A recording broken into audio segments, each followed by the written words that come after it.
হাওড় অঞ্চলের আরও খবর জানাতে হবিগঞ্জ থেকে আমাদের সঙ্গে যুক্ত হচ্ছেন সহকর্মী প্রদীপ দাস সাগর।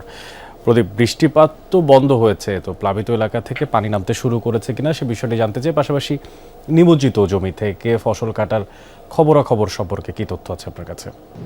অনেক আসলে বৃষ্টিপাত থেমেছে, কিন্তু রোদের দেখা আসলে এখন পর্যন্ত সেরকম ভাবে মিলেনি, যে কারণে হাওড় অঞ্চলের কৃষকদের যে ধান শুকানোর যে বিষয়টি সেটি আসলে সেইভাবে করা যাচ্ছে না।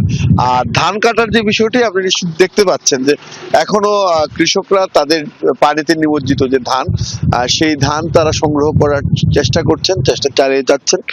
কিন্তু শ্রমিক সংকট আসলে একটি বড় সমস্যা এই মুহূর্তে। প্রায় যে সমস্ত জমির ধান কাটা হচ্ছে, প্রায় অর্ধেক জমির ধান দিয়েও শ্রমিক পাওয়া যাচ্ছে না। ফলে যারা দীর্ঘদিন ধরে ধান কাটায় অনভ্যস্ত, এখন তাদেরকে আসলে কাছে ধরতে হচ্ছে। একই সাথে পানির থেকে প্রচন্ড ঠান্ডা পানি, এখন সেই পানি থেকে আসলে ধান উদ্ধার করে নিয়ে আসা সেটিও আসলে বেশ কষ্টসাধ্য। সবকিছু মিলে আসলে কৃষকের দুর্ভোগ এখন চরমে। আর হবিগঞ্জ জেলার যে বিস্তীর্ণ হাওর রয়েছে, তার মধ্যে কৃষি বিভাগ জানিয়েছে এর মধ্যে 57% জমির ধান কাটা সম্ভব হয়েছে। ক্ষতিগ্রস্ত হয়েছে প্রায় 11,300 হেক্টর জমির ধান, এবং ক্ষতিগ্রস্ত কৃষকের সংখ্যা প্রায় 20,000।